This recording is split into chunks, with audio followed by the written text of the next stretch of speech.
Sketch pen किधर गया? Sketch pen मिल गया, मिल गया।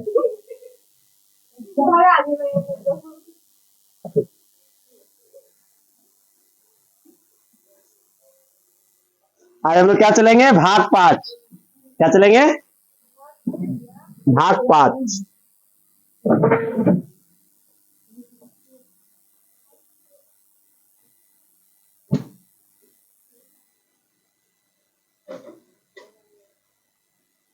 यूनियन। हाँ, क्या छे? रहने दीजिए, कोई दिक्कत?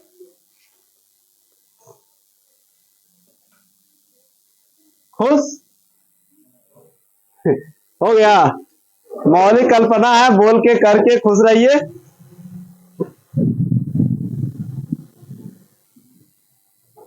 अब देखिए, इसमें देखिए, पहले जाते जाते पहले एक बात समझा देते हैं। पहला पढ़ते हैं राष्ट्रपति। इसमें क्या पहला टॉपिक है? टॉपिक है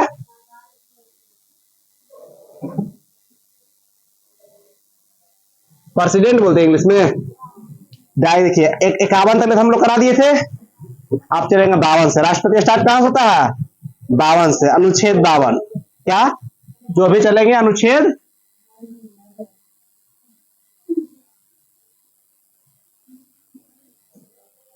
राष्ट्रपति का पद। राष्ट्रपति देश का औपचारिक नाम मात्र के लिए, औपचारिक नाम मात्र के लिए क्या है? राष्ट्रपति नाम मात्र के लिए, ऐसा यहां बोला, प्रमुख होता है। औपचारिक प्रमुख रूप से राष्ट्रपति का पद ब्रिटेन से लिया गया। सीधी सीधी बात है, राष्ट्रपति का पद कहां से लिया गया? ब्रिटेन से। कहां से लिया गया है? लगता है भारत के कुछ है नहीं है, जहां तहां से उठा पुठा लेके चला आया। ठीक है, उठाए वाला परंपरा भारत सिखाया लोगों सबको। उठाए वाला परंपरा और मिस कॉल के परंपरा भारत। रिलायंस जियो जो आया तो मिस कॉल का सिस्टम खत्म हुआ, नहीं तो पहले मिसे कॉल चलता था। जो उठा लेगा फिर 7 सेकंड बात होगा। समझ आया? तो बहु राष्ट्रपति के पद, क्या बहु? राष्ट्रपति के पद कहां से? ब्रिटेन से लाया गया। कोई दिक्कत? एक खास तत्पर भारत में नहीं है। कोई दिक्कत? अब अनुच्छेद 53 क्या कहता है? ये अनुच्छेद, कार्यपालिका औपचारिक प्रधान राष्ट्रपति होता है, अर्थात सभी कार्य राष्ट्रपति के हस्ताक्षर के बाद किया जाएगा। कार्यपालिका वास्तविक प्रधान पीएम होता है। मैंने बोला बहु, राष्ट्रपति क्या हस्ताक्षर के लिए मालिक है? क्या है? हस्ताक्षर के लिए मालिक है। सारा कार्य प्रधान कौन होता है? पीएम। क्या होता है? प्रधानमंत्री। क्या होता है? कोई दिक्कत? प्राइम मिनिस्टर बोलते हैं। हा? सारा कुछ प्रधानमंत्री। अनुच्छेद 53। कोई दिक्कत? अब आते हैं वो राष्ट्रपति का निर्वाचन। राष्ट्रपति का निर्वाचन, इसका निर्वाचन एकल संसदीय अनुपातिक पद्धति, अप्रत्यक्ष रूप से, क्या वो? अप्रत्यक्ष रूप से गुप्त मतदान द्वारा होता है। राष्ट्रपति का मतदान, राष्ट्रपति का मतदान किससे रिलेटेड है? अनुच्छेद 54। अनुच्छेद 54। देखिए, हम लिख नहीं रहे हैं, की बोला? राष्ट्रपति का निर्वाचन। निर्वाचन को समझते भाव? इलेक्शन ऑफ द प्रेसिडेंट, माने राष्ट्रपति का चुनाव। क्या? राष्ट्रपति का चुनाव या राष्ट्रपति का निर्वाचन, माने सिलेक्शन। अनुच्छेद कितना? 54। 52 में का पद, 53 में प्रधानमंत्री काम करेगा, सिर्फ इसका क्या जरूरत है? हस्ताक्षर। 54 राष्ट्रपति का निर्वाचन। कोई दिक्कत? अब आगे चलते हैं, सुनिएगा। एकल संक्रमणीय, जिसको बोलते हैं सिंगल ट्रांसमिटेड मोड 13। क्या वो? इस पद्धति द्वारा चुनाव में खड़े सभी उम्मीदवारों को वरीयता क्रम में वोट देना होता है। वरीयता क्रम किसको बोलता है वो? जिसका इच्छा करे उसका नहीं, जिसका सांसद में, क्या वो? जिसका सांसद में ज्यादा बहुमत होगा उसका राष्ट्रपति बन जाएगा। समझ आया? कोई दिक्कत? आपसे प्रथम चरण की गणना, इसमें उम्मीदवार की पहली वरीयता चुनी गिनी जाती है। चुनी गिनी समझते हैं? वो सिलेक्टेड किया जाता है, के देगा, के नहीं देगा। चुनी गिनी का मतलब वही है। अब द्वितीय चरण में इसमें वो द्वितीय चरण में चुनी गिनी होती, मैंने वो सूची में गिनी चुनी, सूची में जैसे वो सूची तैयार था, कौन वोट डालेगा कौन नहीं डालेगा। वो प्रथम चरण में मतबा बराबर होने के बाद, माने वो प्रथम चरण में जब वोट डालेगा, अगर वोट दोनों तरफ बराबर आएगा तो द्वितीय चरण का बाद आएगा। क्या आएगा? द्वितीय चरण का वोट किया जाएगा। कितने चरण का? द्वितीय चरण का वोट किया जाएगा, ठीक है। बी गिरी निर्वाचन के समय द्वितीय चरण की मतदान की गई थी। बी गिरी, आप लोग बी गिरी का पूरा नाम कमेंट सेक्शन में कीजिएगा, ठीक है, कोई दिक्कत। अप्रत्यक्ष मतदान, अप्रत्यक्ष मतदान से क्या होता है? अप्रत्यक्ष मतलब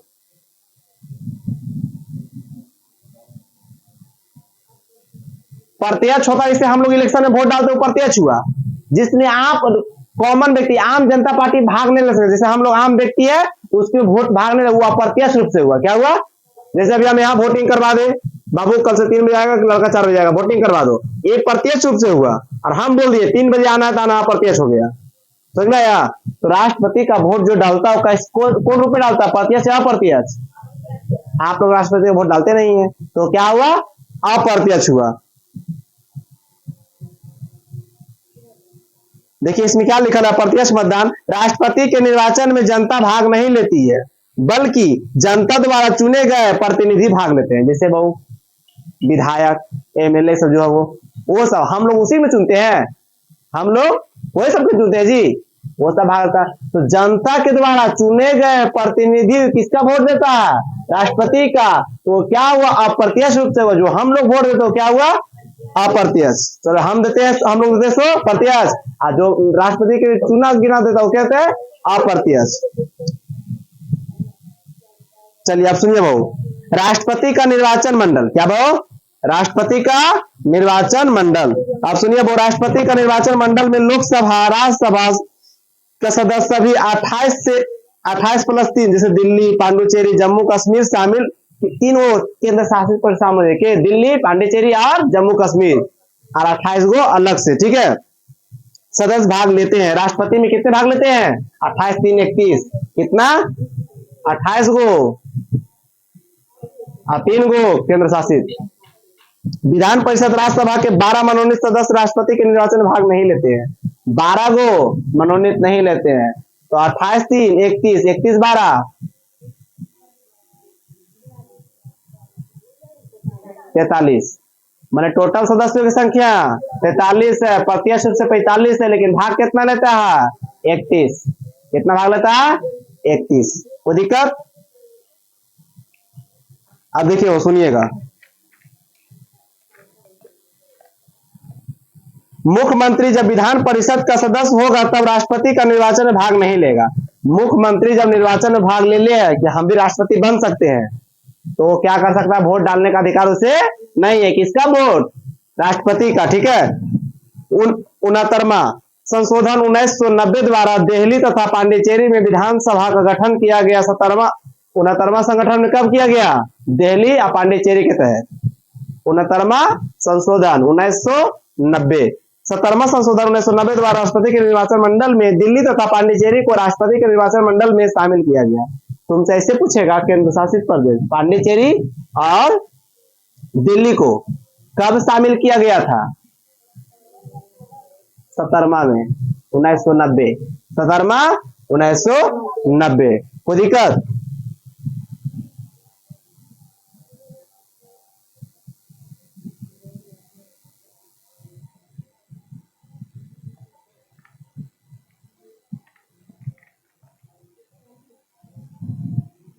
भारत में 28 राज्य के वोट को मिलाने पर एमएलए का कुल वोट 5,04,495। कितना?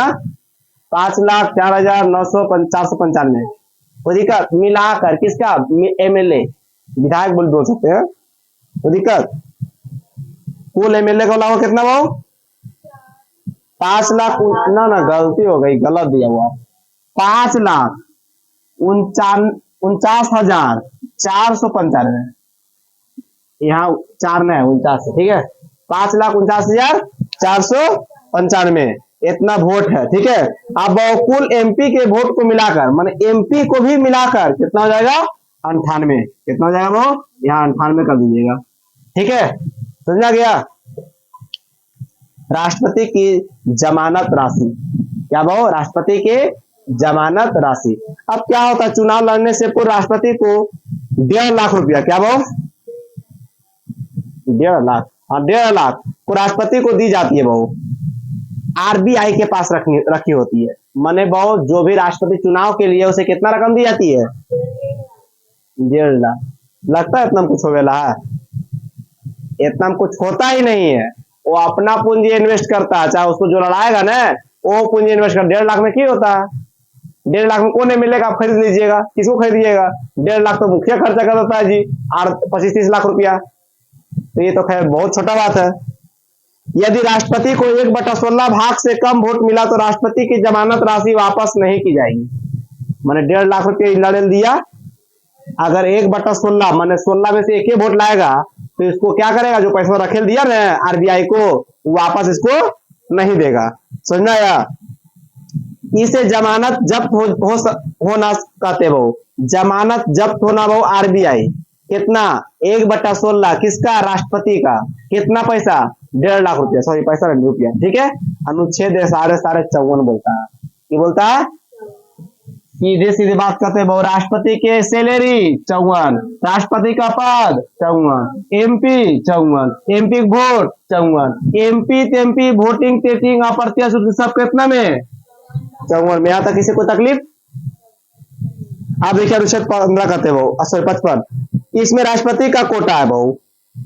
राष्ट्रपति के खिलाफ या राष्ट्रपति का सारा लेखा जोखा विवरण अनुच्छेद 55। अनुच्छेद 55 क्या कहता है वो? राष्ट्रपति कोटा। जमानत जब्त होने के बाद भी प्रत्याशी जीत सकता है, किंतु कोटा से कम वोट पाने पर जीते हुए प्रत्याशी को भी हटा जाता है, वह पुनः चुनाव कराया जाता है। वो कुल वोट प्लस में कुल वोट, ठीक है। जैसे वो कुल वोट 60 है, कितना है वो? कुल वोट 60 है बाई चांस, तो 1/6 हाँ जाओ चल जाएगी ना। कितना वोट? 10 वोट। कितना? 10 वोट चाहिए कम से कम। एक को जाना है। चलिए सब बैठिए। अब आइए 56। क्या? 56। 2 को जाइए, एक के बाद 5 को जाना स्कीम। हाँ तो 1 को ले जाओ। जाओ जाओ। अब आरती उधर है। अनुच्छेद 56 देखिए, इसमें राष्ट्रपति को कार्यकाल के बारे में बताएगा। राष्ट्रपति के काम और कार्यकाल के बारे में लिखा जोगा किसमें? 56 क्या कहता है? कार्यकाल, क्या काम करेगा, क्या काम नहीं करेगा, कितना दिन तक ले करेगा, कै वर्ष करेगा, सारे बात किसमें? 56 में, ठीक है। राष्ट्रपति के कार्यकाल कितना वर्ष? 5 वर्ष। 5 वर्ष। राष्ट्रपति का पद 5 वर्ष से पहले भी खाली हो सकता है। नया राष्ट्रपति 5 वर्ष के लिए ना कि बच्चे की कार्यकाल के लिए। नोट, अमेरिका में राष्ट्रपति का चुनाव 4 वर्षों के लिए होता है। वो यहाँ बहुत संविधान सबसे छोटा है। सबसे संविधान छोटा कहाँ का है? अमेरिका का। वहां का राष्ट्रपति कार्यकाल कितने? अब वो कार्यकाल से पहले भी यहाँ पर राष्ट्रपति को हटाया जा सकता है। क्या कर सकते हो? कोई दिक्कत? 5 साल का पहले के भी हटाया सकता है। 1997 एक ही राष्ट्रपति द्वारा निर्वाचन हो सकता है। वो अब तक में डॉक्टर राजेंद्र प्रसाद ही 2 बार निर्वाचन हुए हैं।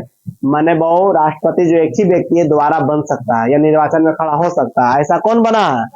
Doctor Rajendra Prasad. By chance यहाँ पर भाजपा के गठबंधन था, उसके गठबंधन में हम बन गए राष्ट्रपति। क्या बन गए? और हमारा मन है कि हम राष्ट्रपति तुम्हारा नेतृत्व बने। हम इस्तीफा दे के फिर से अपने निर्वाचन में खड़ा हो गए राष्ट्रपति के लिए, चुनाव के लिए। अब हम उधर से जीत गए, आपके खिलाफ तो क्यों करेंगे? समझा यार? माने राष्ट्रपति रहेंगे लेकिन आपका तरफ से नहीं रहेंगे, ठीक है। अनुच्छेद 57 कहता है, क्या कहता है वो? दोबारा कर सकते हैं वो। क्या कर सकते हैं? निर्वाचन में राष्ट्रपति। समझ में आया? अब आते वो योग्यता। अनुच्छेद 58। अनुच्छेद 58 क्या कहता है? योग्यता। किसका योग्यता? ठीक है, वह भारत का नागरिक होना चाहिए। पहला नंबर, राष्ट्रपति होने के लिए क्या होना चाहिए? भारत का नागरिक। दूसरा वो 35 वर्ष की आयु होना चाहिए, ठीक है। 50 प्रस्ताव तथा अनुच्छेद 50 अनुमोदक। समझे? वो प्रस्ताव मतलब कम से कम आ जाइए, कम से कम विधायक उधायक संसद में कुछ कार्य किया हो या उसमें कुछ सदस्य बना हो, वही व्यक्ति हो सकता है। एज, और दूसरा लोकसभा के सदस्य बनने की योग्यता हो। भारत के नागरिक हो, एज 35 वर्ष हो, वो भारत के ही हो, तो वो राष्ट्रपति बन सकता है। कौन अनुच्छेद कहता है? 58। अनुच्छेद 59। अनुच्छेद 59 क्या कहता है जी? पागल या दिवाली ना हो, दिवालिया ना हो, माने चिट खोपड़ी, पागल ना हो के राष्ट्रपति किसी भी लाभ के पद पर ना हो। लाभ के पद में समझते हैं वो, कोई भी बिहार पुलिस दरोगा एसपी डीएसपी ना हो। लाभ जो सरकारी गवर्नमेंट से पैसा मिले उसे, वो पद पे ना हो, वो राष्ट्रपति बन सकता। संसद या विधानमंडल में किसी भी कार्य सदस्य ना हो, माने संसद या माने वो कोई पद पर नहीं हो। ठीक है, यदि कोई सदस्य राष्ट्रपति निर्वाचन हो गया तो उस पद लेने से पूर्व अपने सदन के त्याग पत्र पड़ती है। वो अगर पहले उस पद पर है तो उसे क्या देना ही पड़ेगा? त्याग पत्र, जो पद पे था। सरकारी नौकरी लाभ पद कहलाता है। वो सांसद विधायक मंत्री राज्यपाल लाभ पद पे नहीं है, वो जनता का सेवक है। जितना भी नेता नेता सब क्या है? सरकारी सेवक है। सरकारी पद क्या कहलाता है? लाभ, लाभ पद। कोई दिक्कत? कोई दिक्कत? 59 में क्या बोला? गुण कि कोई सरकारी सेवा में ना होना चाहिए, विधानमंडल का सदस्य होना चाहिए, कोई सरकारी लाभ ना उसको हो, कोई जॉब पर ना हो। 59 का था इतना सारा अगर है तो राष्ट्रपति नहीं बन सकता। अगर है तो उसको त्याग पत्र दीजिए, तब आप निर्वाचन में माने चुनाव में खड़ा हो सकते हैं। कोई दिक्कत? अब देखिए 60 क्या कहता है? राष्ट्रपति को शपथ दिलाने का कार्य सर्वोच्च न्यायालय का मुख्य कार्य न्यायाधीश करता है। वो राष्ट्रपति को शपथ कौन दिलाता है?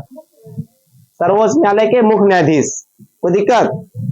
इसके अनुपस्थिति में सुप्रीम कोर्ट के शेष 33 न्यायाधीशों में वरिष्ठ न्यायाधीश शपथ दिलाएंगे। माने 33 में जो सर्वश्रेष्ठ रहेगा न्यायाधीश हाई कोर्ट के, वही क्या करेगा? शपथ ग्रहण दिलाएगा। सीधे सीधी बात है बहू। 60 क्या बोलता है? शपथ दिलाएगा किसको? राष्ट्रपति को।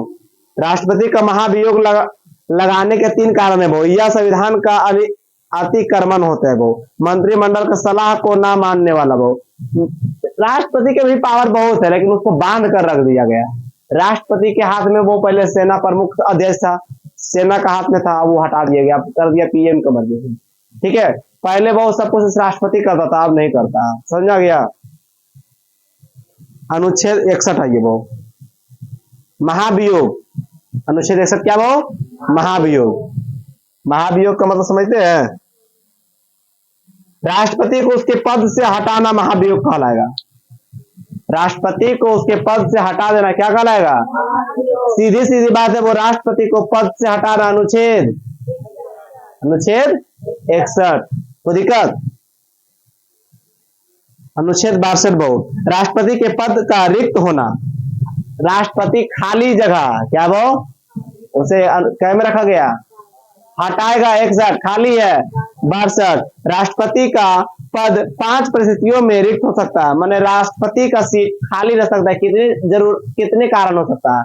5 कारण। पहला कारण कार्यकाल को समाप्त हो सकता है, बाई चांस कार्यकाल समाप्त हो गया, दूसरा राष्ट्रपति निर्वाचन में लेट हुआ, उस स्थिति में खाली रह सकता है। दूसरा वो महाभियोग या बाई चांस बीच में हटा दिया गया कोई कारणवश, या उसका डेट हो गया, देहांत हो गया, या किसी मर्डर कर दिया उसको कोई। ठीक है, त्याग पद उसका मानने नहीं ये रहे के वो जा सकता छोड़ के। मृत्यु हो सकता, अकाल मृत्यु, मर गया, उसका एज हुआ था, मर गया, चल गया, हॉस्पिटल में था, बीमार था, मर गया। अवैध तरीके से वो बेचारा कोई तरीका से मर गया। समझाया? कितने तरीके से? वो 2 वो तो मृत्यु दे दिया, खुद मर गया, को मार दिया होगा, हटा दिया होगा, चाहे कोई निर्वाचन के तहत हटा दिया। 5 तरीके से क्या हो सकता है? खाली रह सकता है। कोई दिक्कत?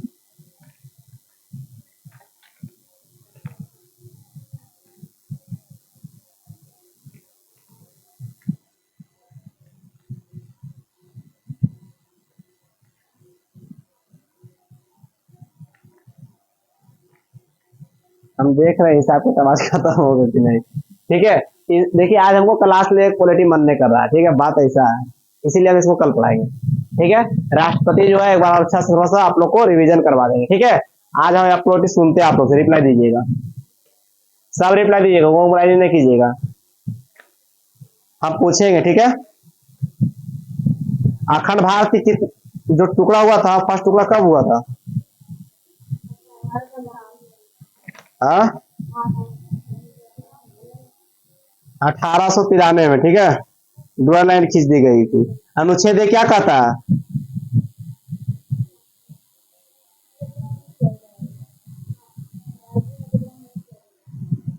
संविधान में कितने अनुच्छेद है? भाग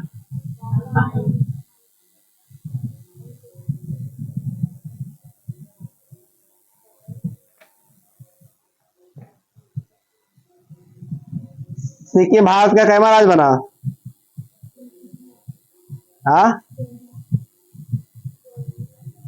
आप लोग 1 से 5 तक में रेडी रहिए टेस्ट देने के लिए। तो दिक्कत मिलते हैं नेक्स्ट क्लास में। कुछ भी याद है तुम लोग को? कुछ नहीं याद है ना?